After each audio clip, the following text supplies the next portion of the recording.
Hey everyone, it's Jeremy with SpireLight Web. In this video, I want to explain to you the difference between screen sizes as it relates to your website. Now back in 2017, 2018, somewhere in one of those 2 years, the percentage of internet traffic that was accessing the internet on mobile devices such as smartphones and tablets actually surpassed the percentage of traffic that was accessing it on a desktop or laptop computer.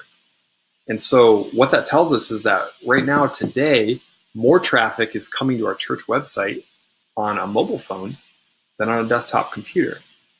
And so that makes it very important that our website loads correctly on a smartphone. Websites that were built 4, 5, or more years ago, many of them are not what is called responsive. And that word responsive simply means that the website responds according to the size of the screen that it's loaded on. And many websites built years ago are not responsive, and it's a horrible experience for people on a smartphone. The good news is that if you are on the SpireLight website editor, your website is responsive right out of the gate. And so you're good to go. However, it is important that we maintain an optimal experience on our SpireLight website. We maintain the responsive nature of our website whenever we're making edits. So in other words, it's never a good idea to make edits on the desktop view and then just walk away without inspecting the impact that that's going to have on the mobile view. And so I want to go over that today just to show you the basics of how to work with these different screen sizes, and hopefully this will help you to be consistent in your edits across all of the viewports. Now I use that word viewport, and a viewport simply refers to, think of it as a screen size. So there is a screen size or a viewport for the desktop computer, and that's what we're on right here. There's also a viewport or a screen size for the tablet, which is right here. And then there's a third viewport, which is for the mobile phone. And to be honest, this is really the most important one because more traffic's coming to your website on this view. Now, this isn't the most fun view to work on because the screen is so narrow. However, we have to understand that most people on our website, this is what they're seeing right here. And so it becomes very crucial that this is accurate. So let's go over these viewports. I'm just taking a look at this particular website, and I see that I'm seeing here that on this viewport, on the mobile view, that my background image is kind of cut off. I mean, there's supposed to be a guy here on a mountaintop, and I can see the top of his head, but that's about it. So this image is really not optimized for the mobile view, and I want to change that up.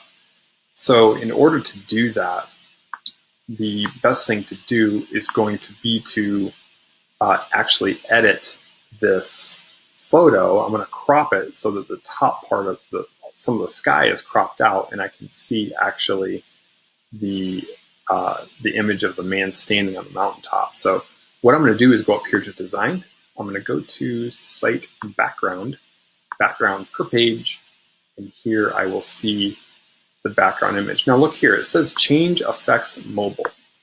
Now that's great news because that means that I can change this mobile background independent of the desktop version.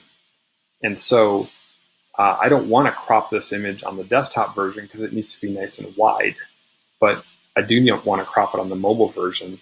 And so that's actually a great feature that you can do them independent of one another. It creates a little more work when you're editing, but boy, it sure does pay off because your website will look great no matter what device it's loaded on. So let's go ahead and edit this. I'm going to use this transform or the crop tool here.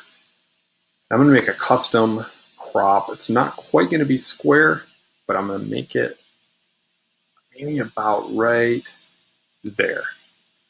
Okay, and I'm hoping that that will bring my title and my button right near the top of this guy's head. Okay, so I make my crop there. I'm going to click this back button here, and that's going to apply my crop. Let's save and close. It'll take a few seconds for that to render on my screen, but once it does, yeah, so I see that that particular crop, it's down a little farther than I wanted it to be, but it still doesn't look bad. And so I'm good with that. It's definitely better than just seeing the very top of this guy's head on the bottom of the frame. Okay, so that's just a good example of something that needs to be optimized for the mobile view. If I jump back to the desktop, I see it's the same. It did not crop this in a square way. This has the same background image that it did, so it didn't affect this. It only affected the mobile view. And so that's something that you definitely want to keep in mind, and I would encourage you, anytime you make edits, just take a quick peek at the mobile view, the tablet view, and make sure that what you did is still going to look good on the tablet and on the desktop view. All right, so hopefully this was helpful. And I'll tell you what, before we close this out, I see another problem here, and that's on the tablet view. My menu has actually jumped down onto 2 lines. So I definitely need that to be just 1 line. And the best way to clear this up is gonna be to loosen up my padding on the left and the right of this menu bar row.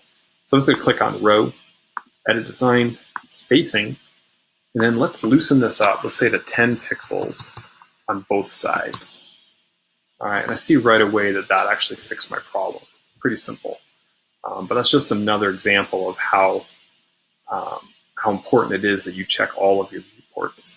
All right, so I hope that this video was helpful, and just hope that it will allow you to, or just that it will really encourage you to check on all your viewports when you're making edits, and just understanding how important it is. So hope you guys have a great day, and I'll see you in the next video.